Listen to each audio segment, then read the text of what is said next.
What prevents men from achieving the freedom they desire? What can you do to your limiting beliefs to align your beliefs and behaviors to attract the clients, careers, relationships, and health you want? We are conditioned to just pay attention to our thoughts and actions, which is how we get caught up in this destructive cycle. However, your beliefs, actions, and outcomes are all fueled by the beliefs you think are the best. The key to freedom is eliminating the limiting beliefs, conditioning, tension, and anxiety hiding your freedom. In this episode of the Dominate Your Market podcast, we have Curt Mercadante.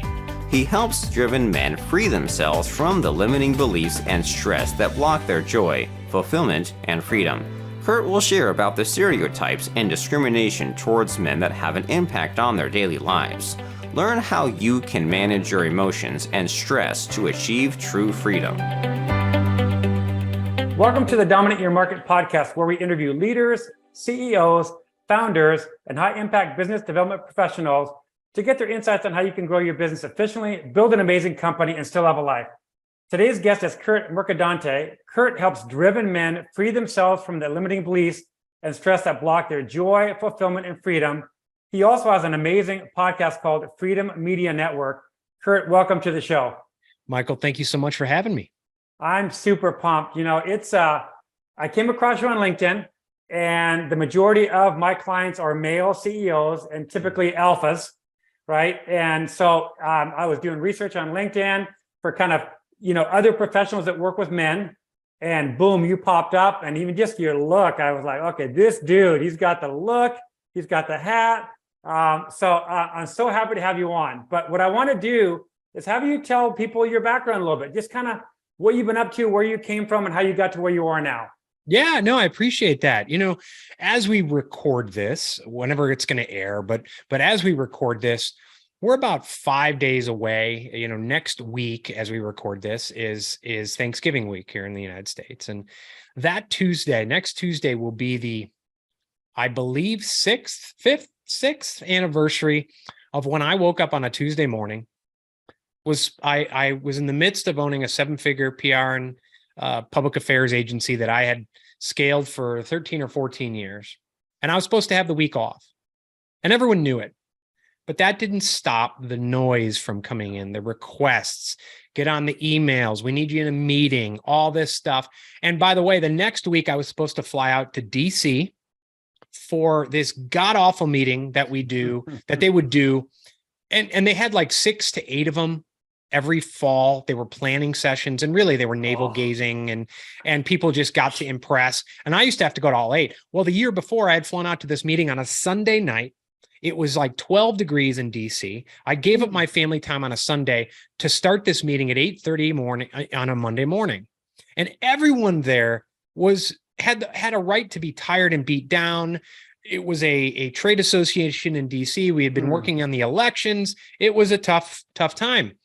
Well, the number 2 in charge at this organization came in and gave a speech and just kept remarking at how low energy everyone was. Everyone's low energy. Oh boy. Well, she gets up and leaves, and I'm about to present, and I present the yearly budget, all this stuff. It's a client. And the head of this organization says, I'm sorry, I know you have to present, but we are going to sit here and find out what's wrong with you people and why you're low energy. And for 45 minutes, we were yelled at. I gave up my Sunday, flew in. By the way, no one there was low energy. Everyone was like, what? And I vowed then and there, I'm never coming to this god-awful meeting again. Well, it's a year later. I wake up. I'm supposed to have the week off. I keep getting these requests. I can't escape it, right? The prison follows me around on vacation. I'm supposed to fly out to DC next week. And the one thought that comes into my head, I remember waking up clearly in our house in Charleston, South Carolina. And I said, if my plane goes down next Tuesday, to or from that meeting, am I content with how everything is right now? Like, as the plane goes down, will I be like, cool, you know what? It's great. And the answer was no. And I got up. And I went to my wife and I said, it's over. I'm firing every single one of my clients and starting over. Your wife was like, whoa. I thought she would be. You know what she did? She said, oh, thank God it's about time. Oh. And, we guys, we think we're hiding it and we suppress our emotions and all this. Oh, yeah. Everyone around us knows it. Energy is contagious. Shitty energy, excuse my French. No, go. Okay. It is contagious. And my wife was like, fine, I'm going to have my husband back. And Oh, I fired every single one of my clients. And for all those people saying, well, you're an idiot, you should have sold the company, you should have done it. When you hit the wall, if it had been I had been in denial for about 8 years, right? Anxiety attacks. I was fat, drunk, and stupid on a cocktail of prescription drugs. And I was in denial because I thought this is what a man's supposed to do. Man's not supposed to be happy, joyful, content. Man's supposed to just settle, put their heads down, make the money, do what I'm supposed to do, or do what I'm doing now. And so we suppress these things. Well, if 2 or 3 years earlier I had gotten the business ready to sell, fine. But that morning it was done. It was going to take me some time to get it ready to go. And that was it. I didn't care because I love it. You know what?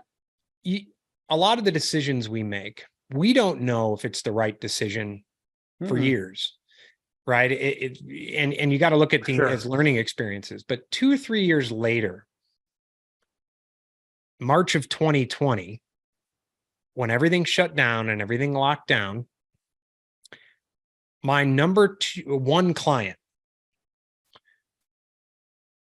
went in the red, had to take out a massive loan and put a freeze on all outside consultants.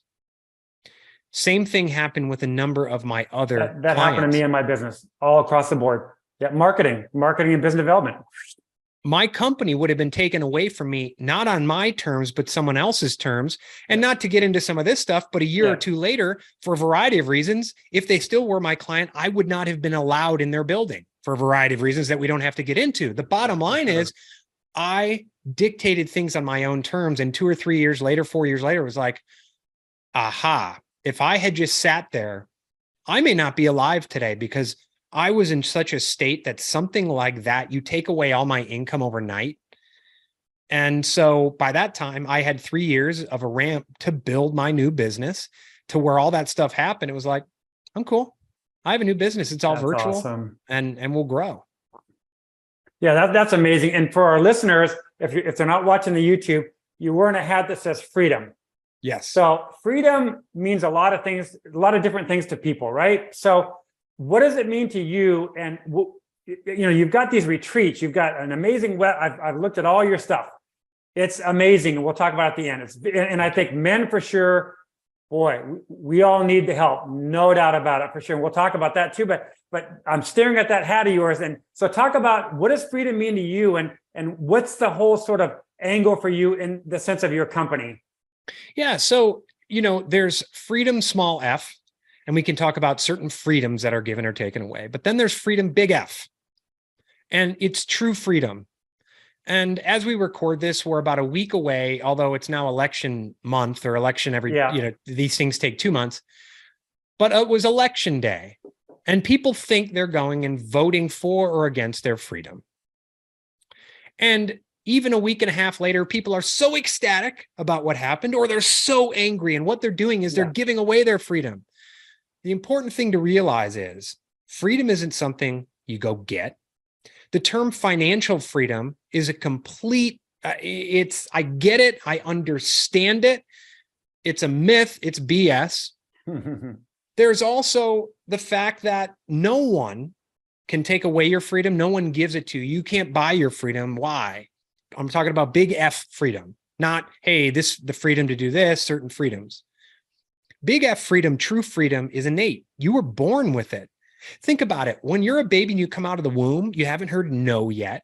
You haven't heard you're supposed to major in this. You haven't heard all the limiting beliefs that program you over the course of your life. And the fact of the matter is freedom's inside. If you truly want to cultivate your freedom, it's easy to, hey, I have a podcast. I have a book. You have a podcast as well. I hope people listen to it and read it. And a book. And a book. There you go. Dominate your market. Everyone wants to add. We want to add. We want to add. We want to add. We want to add. And we think we can go get our freedom. The key actually to freedom is subtracting. It's dissolving the crap, the limiting beliefs, the conditioning, the tension, the anxiety that's covering your freedom up. It's almost like you've become this wonderful statue, but you're underneath just detritus that you've picked up through the course of your life. So the key is dissolving that crap and getting back to who you truly are before the conditioning and programming in the world. By the way, a lot of that programming conditioning is great. right? But let's say this. People ask me, well, what are you talking about? So I'll run into people who maybe they built a successful business and then they self-sabotage. They go from relationship to relationship and it's going great and they have no idea why they sabotage. So reverse engineer to when you're 5 years old and you're sitting there in front of the TV watching Star Wars, right? And your conscious mind is focused on Luke and Leia and Han and Chewie, right? But in the kitchen, your parents are having a discussion or an argument or something else. And your dad says something like, you got to struggle to make money and the rich get richer and the poor get poor. Now, your conscious mind, you don't even remember it. You're 5 years old. You're focused on Star Wars. But here's the thing. Your conscious mind is only 5% of your cognition. Your subconscious is 95%. Crazy. And it is downloading everything around you, including what your dad said in the next room. So you get to 45 and you don't know why. You just can't get over that hump. I just can't seem to break from 30 grand a month to 40 grand a month or 100 grand a month to 100. What is the deal? Are you self-sabotage? You bring in the wrong people? You attract the wrong people into your relationships, business, otherwise. Well, when you go back, you realize you have that limiting belief, the rich get richer and the poor get poor, and I got to struggle to make money. It's embedded in there. Yeah. It's like Google. You know, when you go to the search bar on Google and you're like, I want to know something.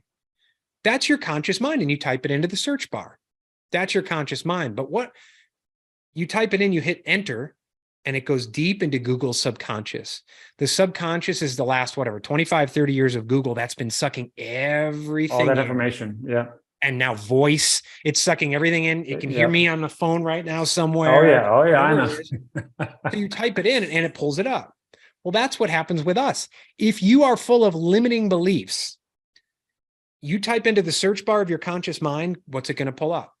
It's going to pull up the limiting beliefs. And your beliefs are the foundation. Your beliefs fuel your thoughts and your actions, which fuel your result. We're conditioned to only focus on the thoughts and the actions. And that's why we end up in this vicious, murderous cycle. Yeah, it is. You know? Yeah. You know what's interesting?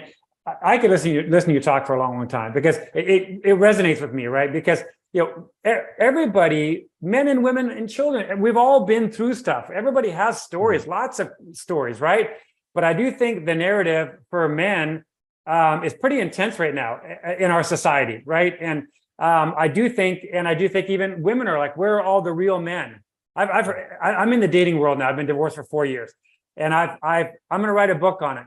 Probably not on dating specifically, but men over 50, because I've learned what I've seen in there in the marketplace, and I've done a lot of reading. Crazy stuff, and where are all the real men? And men don't want to commit, and men have no balls, and men can't make a decision, and blah blah blah. And there's a narrative going on out there that's a very strong narrative. And I don't want to get into that part of it because we can get down a rabbit hole of modern feminist and all those different things, right? But I think to circle back around to men, what you're doing, like the retreats, I thought about doing something down here in the Valley in Phoenix where I put together a beer and biz, right? And I bought that website, by the way, that domain. But nice. To get men together, but more sort of the powerful guys, the CEOs, the driven guys and I know you work with a lot of them too, that don't have a safe place. They don't have a safe place to just let it out, right? And not so much cry and hug and all that. I mean, if that happens, fine. But so with what you do, I find it super intriguing because I think that men need a lot of help out there. And because our listeners are CEOs, I kind of want to turn back around with you and talk about what do you think is going on with the male leaders? What can we do to help them? And then, of course, we're going to talk about all your resources at the end anyways, but talk about these leaders a little bit. I mean, the male leaders out there. Yeah, I think the answer has been written about for thousands of years. You know, I'm big on looking at the intersection points of various wisdom, faith, spiritual traditions, and they all agree at the intersection points. As much as everyone wants to program us to put on the team jerseys, and it's I'm team this religion and your team that religion, when you actually get down to them and actually read the books and listen to the teachings, they all come in here. And at the thrust of it, you know, the Taoists write about the yin and the yang. And here in America, we say the yin yang, and we think it's opposites, right? It's not, it's polarities. It's what keeps the world together. And when you get out of harmony with the yin yang, it's exactly what you're talking about. And it can lead to confusion. And there's a lot of confusion today. And can you imagine, and you talk about men now who are 50, can you imagine a boy coming up in this weirdness, right? Oh, I'm telling you. And you know, how is it out of harmony? Well, the yin is the black. The yin is the rest and digest. The yin is silence, and it's just, right? The yang is the hustle and grind. And we right now are conditioned to do that. And we are in, my friend Jason Gregory, who's an Eastern philosopher, said we're in a yin deficient society. But we're told if you're not yanging it 10 hours a day, you're not supposed to get sleep. Oh, listen to that Arnold Schwarzenegger podcast where he says 3 hours of sleep. Well, look at Arnold Schwarzenegger. He's got a really crappy life, right? We don't know that he's happy, but look back at the news from 5 or 6 years ago, right? If you want that life, have at it. Everyone has a choice. But when you get out of harmony, and so for men, you have this interesting piece now where, you know, we want to attach labels to everything. Toxic masculinity, whatever it is. And these are labels that are used to describe things that have existed forever. But on one side, you have this fundamental model of masculinity that lacks any amount of toughness or drive or intestinal fortitude or balls, right? I mean, it's like, and it is so yin that it's to the point where you just crumble. Yep. Right? On the other side, you have the far end of the yang, which is the John Wayne. Ignore your emotions. You're a wuss if you pay attention to your emotions and all that. Okay, great. Well, guess what? John Wayne died. He had, I think, multiple bouts with different types of cancer, was a serial philanderer, I think divorced multiple times, probably died miserable, right? Which, by the way, whether you want to believe it or not, are all symptoms of someone who allowed emotions to bottle up, right? And you don't deal with them. So you have this way over here, and then you have this way over here. But it seems no one is trying to find that middle way of harmony between the both, where, listen, true toughness isn't being afraid of your emotions and the John Wayne type. That's cowardice.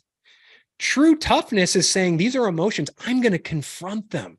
I'm not afraid of them. Yeah, you want to be a wuss? Be afraid of your emotions. Confront your emotions. Don't fight them. Allow them to wash over you, be aware of them, and then clear and clean them. On the other side, you know, get some gumption, you know, be ready to face adversity. That doesn't mean you have to seek out struggle. Right. But that middle way, I like to say, is like water in a mountain stream. That water in the mountain stream, we look at, maybe it's weakness. Here in the mountains up in Sedona, we actually have water, unlike you in Phoenix, right? And you go to these mountain streams. We were traveling in the mountains of Georgia, and you look at these mountain streams, and the bottom line is all the boulders have the certain shape. Guess why? They've been getting their ass kicked by water for years. And when the boulders of life fall into the mountain stream ahead of you, you can do what the yang hustle and grind people want you to do, which is you got to seek out that boulder. You got to go up to it, and you got to punch it till your fists are bloody. And by the way, if you give up and you say it's too tough, give me more money and I'll teach you to be tougher and punch it even harder. And then you got the people who are like, they don't even get in the river. I'm too afraid of the river, and they sit on the bank. The middle route is on the water and I'm flowing forward. I'm not flowing forward because I feel like I'm striving or grasping to flow forward. I flow forward because it's in my nature. And when the boulders of life fall in front of me, I don't have to seek them out to punch them. While those people are sitting there punching, and the yin people are on the banks afraid to get in the water, I flow forward, and I flow to the right around the boulder. I flow to the left around the boulder, and I just keep moving forward. I think the confusing part, whether you're a young man or a man in your 50s or 60s, which is still young, let's face it, is the middle path, where you find that harmony, and the Taoists say, live in the black, live as your default state in the rest and digest, but know when to spontaneously or strategically apply the white, which, you know, the picture that comes into my mind is the Taoist monk who's deep in meditation, not letting anything affect him. You come up behind him with a sword and you're about to strike him, and next thing you know, that guy with the sword is dead. The Taoist can live and rest and digest, but strike like a Jeez, snake. wow. But he doesn't That's strike all crazy. the time and burn himself out, right? He knows when to strategically apply it. That's interesting because again, I'm going to keep the mindset is with CEOs here. So you've got these, let's say male CEOs, you've got these male CEOs under a lot of pressure, and we're told to suck it up and deal with it and all these things, right? We were raised that way, especially, men in their 50s. So what do you say to a CEO who's like super stressed out? What would be a couple of things that he should do, even immediately to that point? That he's running a company. He's struggling with revenues. He's having to fire people, whatever. People aren't happy. What would you say in that environment? One of the biggest reasons we get stressed out, and especially a CEO, is something called decision fatigue. You have this overwhelming amount of choices that lie before you, and you have to make decisions. Decision fatigue is why Steve Jobs, and he has said this, wore the same thing every single day. He was making enough decisions every day. He didn't want to add stupid decisions like, what am I going to wear today? Zuckerberg has the same, I think he's got 30 or 40 of the same gray t-shirt. This gray t-shirt I have 8 of them for the same reason. I've got about 6 of these. You cut down on the decisions you have to make. That's one thing. Okay. The second point is this: when we talk about getting out of harmony with the yin yang, it's directly applicable. When you're in the yang all the time and you're ready to go, go, go, go, go, you're in fight or flight or freeze. When that happens, there's a physical response. Cortisol, your stress hormone, flows into you. Why? Evolution. If you're in the savannah and a lion jumps out at you, your body does not want to allow any extraneous resources to go, I wonder what the motivation of this lion is. That's a cute lion. It wants all thrusters to go toward get the hell out of here. Or if you're in a dark alley and some fight, or some people react freeze, right? Well, if you're a CEO and you have all this noise coming at you and the budget numbers and, oh my gosh, I'm in the media and whatever, I'm responsible for these people and you're in fight or flight, guess what? Because of that, you're dumber. You are literally scientifically, physically dumber. Because the cortisol and the adrenaline is flowing. And so you're in fight, flight, or freeze. Your body does not want you to have to sit and think about it. And okay, what's the best path? So the number one thing I recommend for anyone, CEOs, you could be in your 20s when you have to make a decision. And I have a lot of men who come to me and they're like, I want to make this important decision moving forward. Be it the company I already own, be it the company I want to start, whatever it is. It's foggy. It's foggy. I don't know. There's this fog and I don't know which way to go and they're coming at me hard. Start with silence. Most of us wake up in the morning to an alarm clock, which is dangerous to your health, unnaturally with an alarm clock because we went to bed at 1 because we think sleep doesn't matter. So we need an alarm clock. Now, what happens when the alarm clock goes off? Cortisol. Your body literally, now naturally, there's a little bit of cortisol rising as you wake up. But now you've induced this cortisol. So right off the bat in the morning, you're in fight or flight. And some of the hustle and grind pornographers will say, that's good. You got to get up. You got to get ready to kick ass. So you're stressed all day long and you are dumber. So here's what I counsel. Get in the natural rhythm. Go to bed by 10:30 at the latest at night. And by the way, if you still have work to do, then you're unproductive and you didn't get your shit done during the day. It's on you. Hello. Yeah. Yeah. Get 7-8 hours of sleep. Yes. The rest and digest. Wake up naturally when the sun comes up. There's a reason for this. It's in the natural. Get up. And the first thing you do, as soon as I turned 40, I had to pee sometimes multiple times in the night. But as soon as I wake up, get up and pee. Don't talk to your wife. Don't talk to your girlfriend. Don't talk to your kids. Don't pray. Don't do affirmations. Don't get yourself pumped up. Don't do all that shit. Pee and then sit down in a quiet, dark room somewhere separately.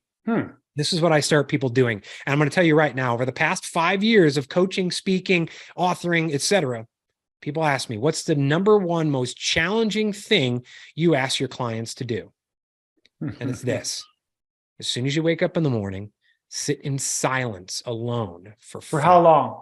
5 minutes. Okay, I was going to say, if you tell me like 20, I'm going to be like, Curt, I can't do it. I can't do it. Yeah, but even 5. 5. Even 5, they can't do it. Why? Because we're conditioned to go, go, go. That's one thing. Interesting. But we're also conditioned to be the John Wayne type. I have thoughts that are coming up and now I got to suppress them. Well, if you keep suppressing them, that water and the pressure keeps building up behind the dam. And at some point, In silence, here's what happened. Your subconscious, allow it to speak to you. The decisions, the choices can come to you, but you keep suppressing them. And guess what? That pressure builds and builds and builds. And I guarantee the more you ignore your subconscious and your emotions and your beliefs, at some point, whether you like it or not, and it won't be on your terms, your subconscious will shake you by the shoulders, heart attack, anxiety attack, divorce, whatever it is, it will speak to you because you were too cowardly. Not you, but us. And I deal with this too. Oh, yeah, we all do. And so the toughest thing, I have a client, I asked him to start on this. And the first week he's like, oh man, that's tough. These thoughts are coming at me. They're coming at me. He started doing it. And then what I tell people is stop timing it. And the 5 minutes, 3 weeks into it, they're like, I didn't even realize it. I thought it was 5 minutes. I was there for 35. I didn't even know. I lost track of time. Whoa. But this client came to me on week 2 and it was a Friday. So it was about 2 weeks, 10 days into doing this. And he said, Curt, we need to talk about something. I said, what? He said, this morning I'm sitting in silence. And he's a religious person. He goes to church on Sundays and all this stuff. And he says, this has never happened to me. I was sitting there in silence and I heard a voice as clear as day say to me or ask me, are you proud of me, Dad? And he's like, it rocked me to the core. His subconscious was coming to him, and he deals with stress, anxiety, overwork, chasing financial freedom while the rest of his life is he's not present and he's stressed. And it came back. That's how his dad programmed him. His dad wasn't present. The only time he was present was come to the office with me and sit there while I work. He didn't know this. He's 54 years old, had no idea. 5 minutes of silence on the 10th day, it rose to the top. So the important thing with that silence isn't enlightenment. It's not, oh, I'm going to levitate.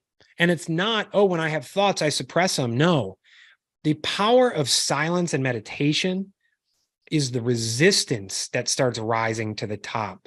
It's allowing the crap rising to the top instead of using it for this namby-pamby positivity.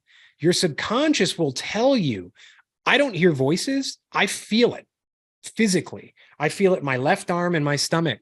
So if a thought comes up about something business related or something relationship, and I get that roller coaster feeling in my stomach, my subconscious is physically telling me something you got to deal with. And so I tell myself, all right, I'm going to deal with this after meditation. Right now, I'm bringing back to the present moment, and I breathe. And then right as soon as I'm done with meditation, I have my journal and I write it down and I say, I was dealing with this. There's something I got to deal with. One of the things we teach our clients is how to build a relationship and actually speak with your subconscious. The meditation part is one key, but we actually teach muscle testing, kinesiology, the connection between your subconscious mind and your muscles to speak to them so you can outsource your decision-making. If you're stressed and you're a CEO, to your subconscious, it's still to you, but it's almost, it's like having Alexa or Siri with you all the time. And you're like, I do it when I'm hiking. I got to be back for this call in 45 minutes. And there's a fork in the road or the trail. Which do I take? Well, I do some muscle testing. Should I go right or left? Right. That doesn't make any sense. Well, a lot of things don't make sense consciously, but consciously something was buried in my subconscious. I'm 47. It has 47 years. Google only has 25 years of sucking everything down. My subconscious has 47 years of sucking everything down. It paid attention to the map when I looked at it. It knows the weather conditions. It can sense barometric pressure. Start with 5 minutes of silence in the morning. That's freaking awesome. So trivial. It is the number one. If I did nothing else, and I do a mindful month decelerator where we start with 5 minutes, and by the end, people are like, I'm up to 45 minutes and I just lost track of time. It's amazing. God. Well, that's intense because it sounds so simple. And I've read thousands of books. I'm going to do that tomorrow.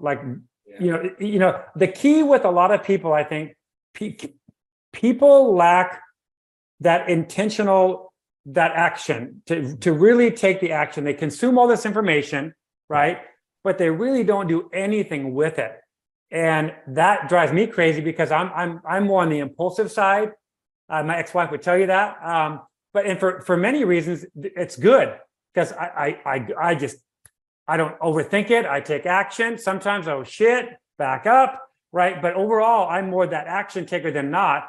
But I think for a lot of people, they consume something good like what you just said, like a CEO hears this, 5 minutes. Okay, great. But they don't do it. They don't do it. Exactly. That's why I do the mindful Oh. month, is because I hold them accountable. Hey, how was this morning? How did you do this morning? And the important thing That's is not to awesome. feel guilty, because guilt's a negative energy that can keep Yeah. you trapped, right? It's like you missed it. What I urge people to know is, and realize, if you start feeling stressed, the only place we talk about true freedom, the only place that true freedom and joy and fulfillment actually exists is right now, the here and now. It's not what happened yesterday or 10 minutes ago. Mhm. And it's not what's happening next week or later today. So if you're stressed about your to-do list in your 5 o'clock meeting, you're not free. You're not cultivating your freedom because you're not here and now. If you're trapped in a decision, in judgment of a decision you made yesterday or a week ago, you're not present in the here and now. You know, I've talked to people who they're in sales and they're so obsessed. I had a client, he came in from my Mindful Month Accelerator. He had been selling office equipment. He was based in Montana and he was a sales superstar, blowing everyone away. He had no sales quota, killing it.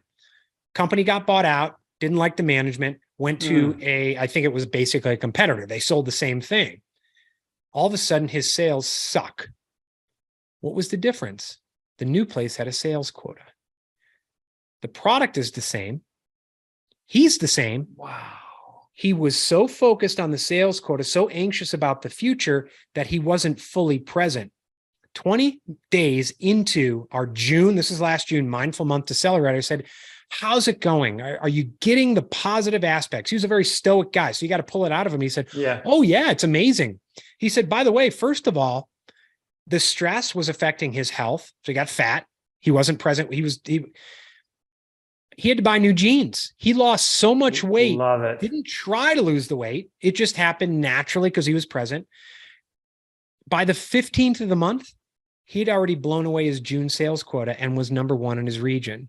Halfway through the month. Not through any new sales tactics or habits. Yeah. It was letting go and just focusing on the present.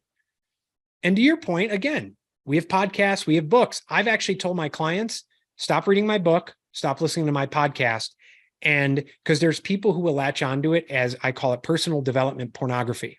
Oh, 100%, 100%. You know, and it turns into another term, which is motivational masturbation, which is, I got to do it. I got to do it. So I'm going to read 3 books and then I feel so good about myself. And then I wake up and I feel really bad about myself. So I'm going to read that book again. Oh, I feel so good.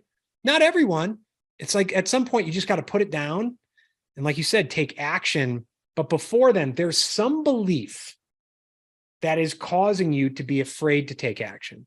There's some belief that is causing you to latch on to the book because that's a safe haven. You know, that's true. So once you start communicating with your subconscious beliefs and clear them, you don't need motivation and willpower. You just flow forward like that water because it just is. That's just who you are. You know, I was watching a video. You were getting interviewed by a woman, and you said a phrase that I took it down. I was very proud of myself. Clog the drain and clutter the mind with opinions of other people. Mm-hmm. Yeah. You said that really, and you said it in a stream of a couple of sentences, but that part just jumped out at me. Talk about that for a minute, because I think it's that external, but I may be wrong on that, but so I'm going to say it again, clog the drain and clutter the mind with opinions of other people. Talk about that just a little bit, because that really jumped out of that interview with me. Yeah, I think you and I are in the business of providing counsel, right? But there's a lot of other people. And I tell people, don't take my word as gospel. Shop around, pick a path. Like you said, pick a path and take action. So a couple of years ago, there was this thing on LinkedIn, and it was the 5 a.m. club, hashtag 5 a.m. club. And somewhere along the line, someone communicated the strong opinion that to be successful, you have to get up at 5 a.m. So you had all these people, 5 a.m., I got to do it. It was the opinion of someone else that became a belief. Well, the problem is now people are posting pictures. They're at Starbucks at 5:30. They're not truly productive or more successful. They're just cramming more crap into their day, right? I know people, including me, who can work 2 hours a day, but we do focused work on the stuff we want to do, and that's it. But most of our beliefs are the opinions of others, whether the beliefs that came to you from the pulpit, whether the beliefs that came to you from a politician, your peers, social media, whatever it is. I mean, the last 3 years, you look at the politics, right? All that's based on opinions. People are being disinvited to Thanksgiving dinners. Why? Because a clash of beliefs, which are really a clash of opinions. So you go around, you do your actual research instead of watching a YouTube video of someone who said, "Oh, that's their opinion. It's got to be true." Yeah. Yeah. And you follow it. Well, there's no wrong with following it, but also be prepared to say, you know what? This is a dumb opinion for me. This isn't working for me based on the life I want. So I'm going to shift. I'm going to shift course. And the key is I've got probably earlier in my career, not probably, I was big on, I know best, and I'm going to give, this is what you should do. I'm guilty of that. It's tough. And that's what I want to do for anyone, by the way, who wants to test this out for all the men. Go do this with your wife. Tell her this is what you should do and try to fix her. Oh, hello. Right? We know how that ends. The deal is we all have within us, we don't want to listen to our nature, our true nature. What I do as a coach is I try to get people to open up to the answers that are already within them, instead of me saying, "Hey, Curt, what do you think? Should I start this business?" What I think is not important. The answer is already within you. "No, it's not. I've been thinking so hard about this." You got to go deeper. Remember, I talked about thoughts and actions? Yeah. And most people, that's mindset. I need better mindset, thoughts and actions. So they get up every morning and they rearrange the deck chairs on the Titanic. And it's blood, and they get up at 4 a.m. or 5 a.m. to do it because Robin Sharma or someone said they should get up at that time. And I'm not saying don't do that.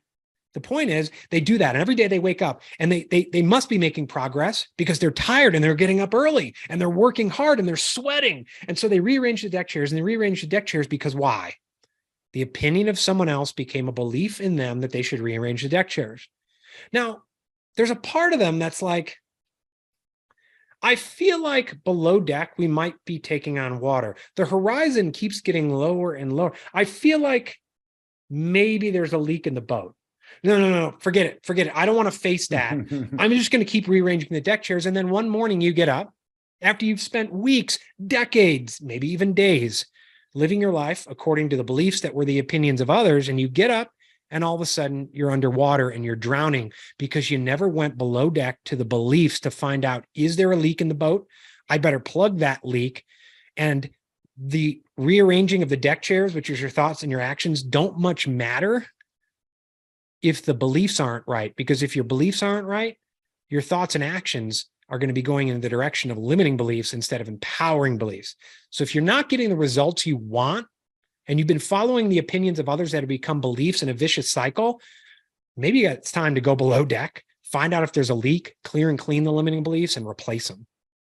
That is so powerful because so you're basically saying what's the most important really in the mindset is the beliefs first above thoughts and actions, right? Yeah, it's the foundation. And the actions are a result anyways, right? They're a result of the other things, but the foundation's the beliefs, right?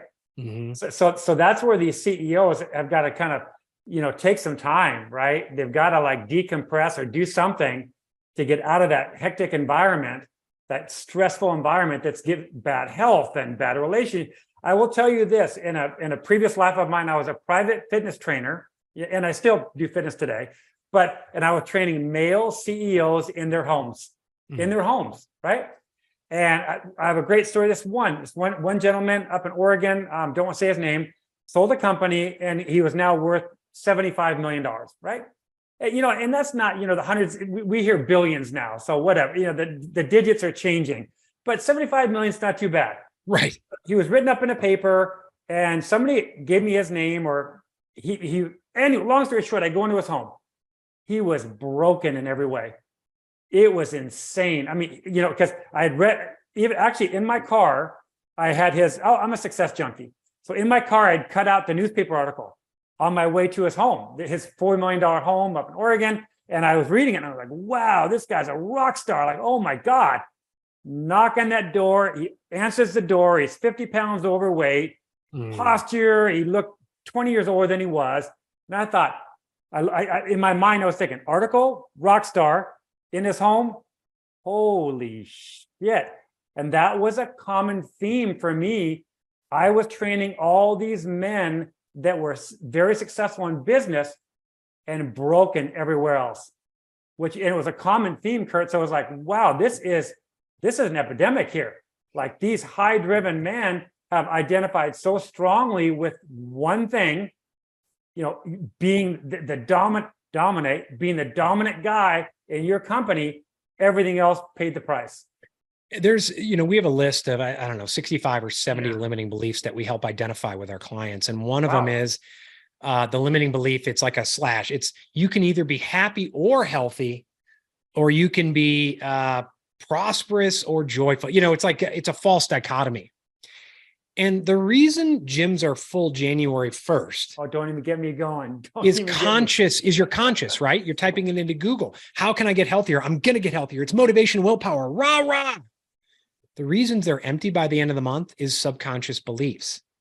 Now, there's a variety of them, right? All of a sudden you stop going because there's a subconscious belief of, every time I work out, it never works out. So why even try anyways? Now, this is happening below the surface and you don't even know it. And your subconscious, the way it comes to the surface is a rationalization. Oh, you know what? I don't have enough time because I really got to prepare for this meeting, right? All these things. Feeling guilty about it or making someone feel weak about it and unmotivated is wrong, because that's a negative belief that then gets them. And then what's the use? What's the use? It's realizing that once you clear those beliefs, you don't have to think about going to the gym. You just do. Yep. Or working out, or maybe it's not going to the gym. Maybe it's having someone in your house or just going for a walk. Again, it goes back to that water. The water doesn't flow forward because it wakes up and is motivated to flow forward. It flows forward just because it does. And all the actions that are the wrong actions or inaction, and inaction is an action as well. If it's getting you the wrong results, it's because of the beliefs. Once you clear those out, everything, that's how you get in the state of flow. It's not that you're an unmotivated, lazy person. It's that there's something there. We all have intentions. I want to get healthy.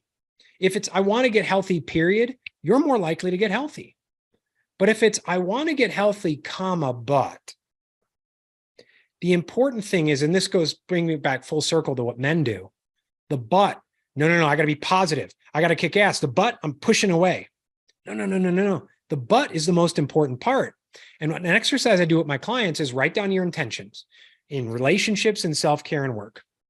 And as you write them down on one piece of paper.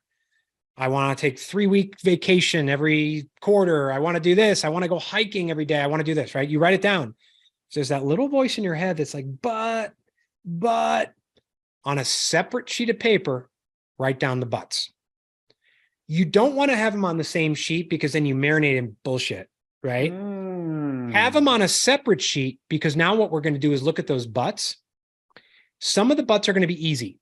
Oh, no, you just hire an accountant for that. Oh, okay, cool, done. But if the but is energetically charged with a limiting belief, and we'll find what those energetic charges are, then to me and you, it could seem easy.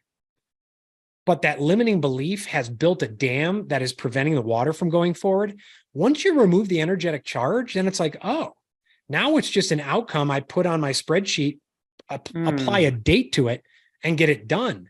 But when it's energetically charged, you and I could be like, that's the easiest thing in the world. Well, it's not our subconscious. It's that person's subconscious. Maybe they have some trauma related to when they were 10 regarding to getting to the gym, whatever it is. So you remove that energetic charge, but the intentions and the buts are important. Just keep them on a separate sheet of paper, and then we look at them. But again, it's that resistance, letting the crap rise to the top, being aware, not fearful and angry and judgmental, being aware of the buts, and then going in and clearing and cleaning the energetic charge of them. We're winding down now. So here's what I want to do. So everything you said is just spot on. And I resonate with all of this, because I'm all about health, well-being, mindset, all of that stuff, right? So you and I are like kindred souls. But your level of knowledge is much greater than mine. So how can people get a hold of you? What do you have going on? I know you do because I've been on your website, but talk about anything that's going on, and how can they get something from you that, do you have any books? What do you have? Give us all that you got as far as websites, all that. So the first thing, I'm going to give all your listeners and viewers something for free. And it also helps them because if they can't spell my very long name, and by the way, actually, my last name is Mercadante. More people have trouble with Curt because they either do K-U-R-T or K-I-R-K, whatever. Anyways, here's something free. It's easy, and it will lead you to every other part of me. Oh, wow. That's awesome. If you take out your smartphone right now and you text the word free man, all one word, F-R-E-E-M-A-N, just type it in and you text it to this number. Hold on. You say it. You say it, but I'm doing. Hold on. Okay, there you go. What's the number? 55678. Oh, that's easy. 55678. 55678 texting, right? Yeah. And what is it? Free man? Free man is the word. Now, is it all so almost like Freeman? Is it all strung together? Yes, exactly. Yeah. Okay. So it's 55678 is the text number, and then Freeman all strung together. And here we go. Hi, this is Curt Mercadante. Grab it. Boom. So you get a text just like you did in response. There'll be a link. Right, you click on that link. There'll be a number of things at that link when you click on it. But one thing that's there that is absolutely free, it's my Freedom Lifestyle audio course. So my book is called 5 Pillars of the Freedom Lifestyle.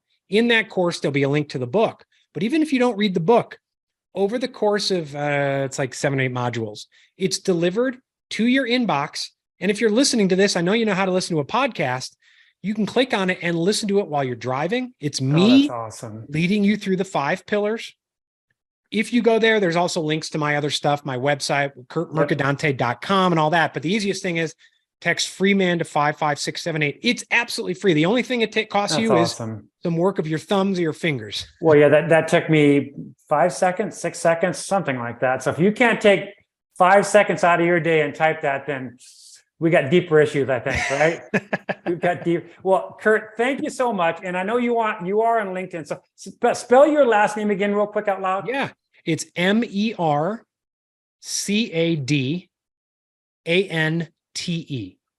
Curt.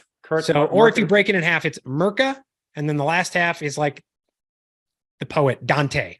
Mercadante. Awesome. Curt, thank you so much. This was awesome. I look forward to supporting you on LinkedIn and just jumping into some of your programs. And you're right up north of me, so maybe we'll have to grab a coffee sometime. I'll swing up there and say hi. Yeah, absolutely. I won't be able to on Sunday. This Sunday we're actually going. I'm introducing my kids. I have 4 kids. To NBA, we're going to a Suns game this Sunday. Down Knicks here, game. down in the valley. Yeah, nice. So that'll be fun. Good. Well, Curt, thank you so much. I appreciate it.